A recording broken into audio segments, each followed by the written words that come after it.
Thanks for watching. Don't forget to like, comment, share and subscribe to Mufti Tariq Masood, famous scholar.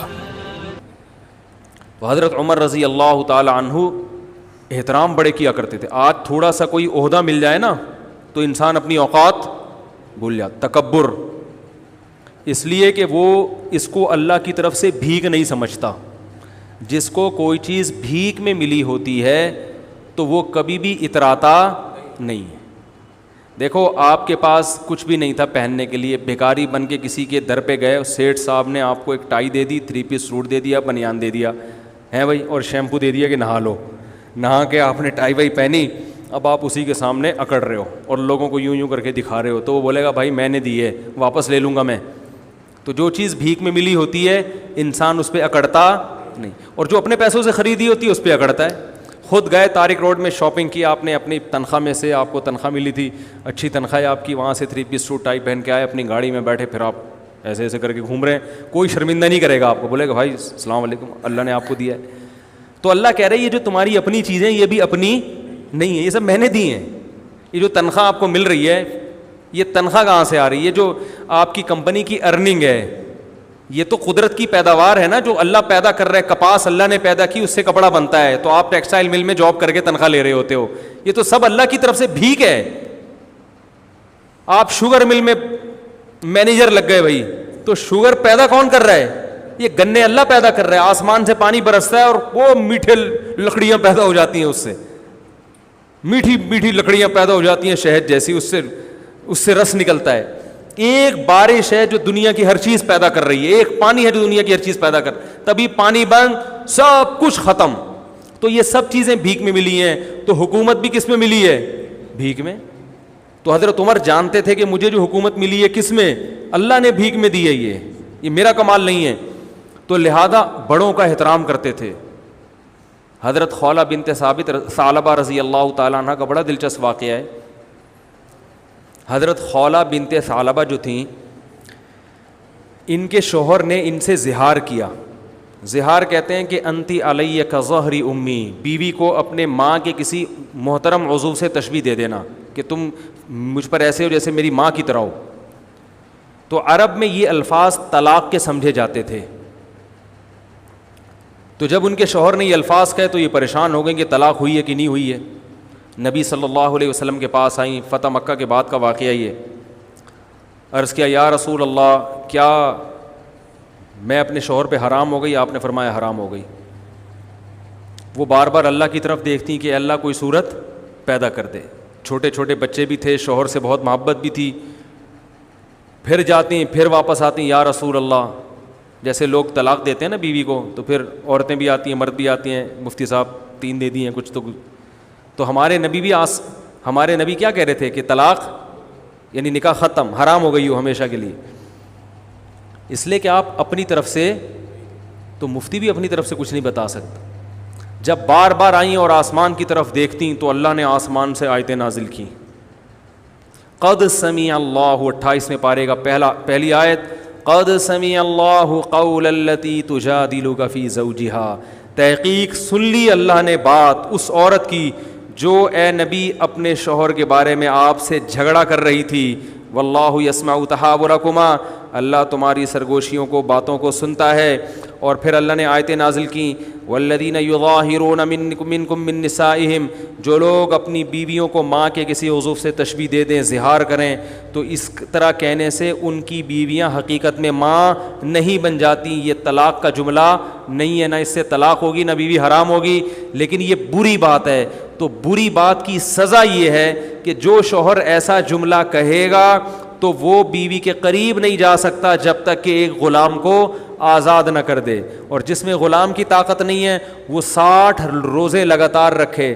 جو 60 روزے بھی نہیں رکھ سکتا, کمزور ہے, بیمار ہے, تو وہ 60 مسکینوں کو 2 ٹائم کا کھانا کھلائے, اس کے بعد بیوی کے پاس جا سکتا. تو اللہ نے آیتیں نازل کی. کیا خیال ہے بھائی؟ اب آیتیں نازل ہونے کا آپشن, اس لیے 3 طلاقیں دیں تو وہیں بیٹھ کے بس سمجھ جائے گا کہ بیوی حرام ہو گئی ہے. ٹھیک ہے نا. اب آگے مفتی کو تنگ نہیں کوئی گنجائش, پھر ادھر سے آگے فتوے آج کل مارکیٹ میں اویلیبل ہے. اور میں بتاتا ہوں اہل حدیث علماء کا میں احترام کرتا ہوں، لیکن 3 طلاق کے مسئلے میں ان کی رائے 100% غلط ہے، بالکل قرآن و حدیث سے متصادم، اجماع امت کے خلاف ہے، اس لیے ان کے فتویٰ سے بیوی حلال نہیں ہوگی، خود اہل حدیث کے لیے بھی اس فتوے پر عمل کرنا جائز نہیں ہے۔ تو رسول اللہ صلی اللہ علیہ وسلم نے ان کو بتایا کہ اللہ نے تمہاری بات سن لی، تو یہ بڑی ایک فضیلت تھی۔ یہ حضرت عمر کے دور حکومت میں یہ بوڑھی ہو چکی تھیں، خولہ بنت ثعلبہ جو ہے نا، ظاہر ہے وقت گزر گیا تھا، بوڑھی ہو چکی تھیں۔ ایک دن حضرت عمر جا رہے ہیں تو ان کو پتہ چلا کہ امیر المومنین گزر رہے ہیں، تو یہ بوڑھی ہو گئی تھی، انہوں نے حضرت عمر کو روکا اور ٹھیک ٹھاک سنانا شروع کر دی، تم بادشاہ بنے ہو، تم مسلمانوں کے امیر ہو، تمہیں قوم کا خیال نہیں ہے، تم ایسے کر رہے ہو، تم ایسے، جیسے عادت ہوتی ہے بڑے بزرگوں کی۔ حضرت عمر سر نیچے کر کے سن رہے ہیں، سنتے جا رہے ہیں، کچھ نہیں کہہ رہے۔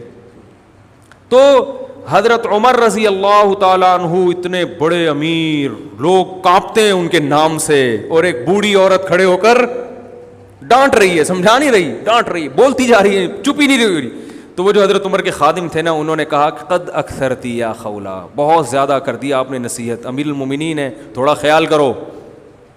ٹھیک ہے 2-3 دفعہ ہو گیا، اب یہ آپ تو بولے ہی جا رہی ہو، بولے ہی جا رہی ہو، بولے ہی جا رہی۔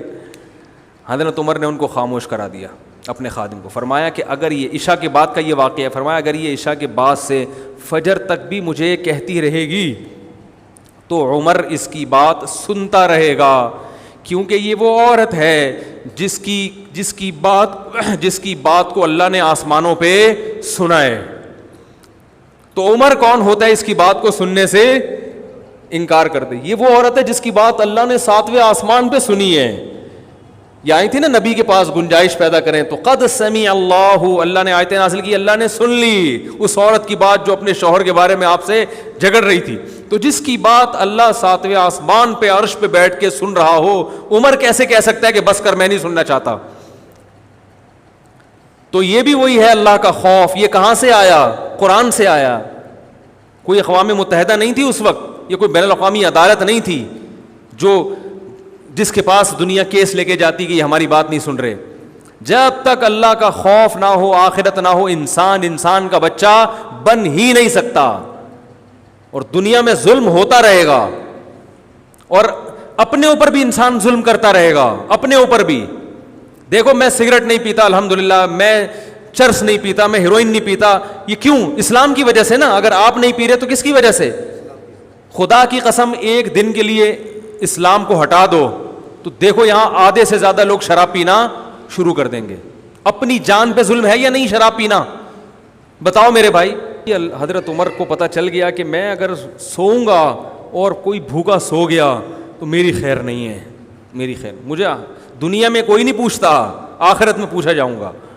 میں اگر اس بوڑھی عورت کے سامنے بول پڑا، خولہ بنت ثعلبہ کے سامنے، تو اللہ کہے گا اے عمر اس کی آواز تو میں نے آسمانوں پہ سنی اور جواب دیا ہے، تو مجھ سے بڑا تھوڑی ہو سکتا ہے، تجھے آج 22 لاکھ مربع میل کی حکومت مل گئی، میں نے بٹھایا ہے، تو اب تو ایک بوڑھے کا احترام نہیں کر رہا۔ یہ خوف ہے جو ان کو سننے پر مجبور کر رہا ہے۔ تو صرف اسلام، صرف دین ہی نجات کا راستہ ہے میرے بھائی، اور آپ کی زندگی میں سکون اور اطمینان بھی صرف اسی لائن میں ہے، اس کے علاوہ سب بکواس ہے۔ Thanks for watching. Don't forget to like, comment, share and subscribe to Mufti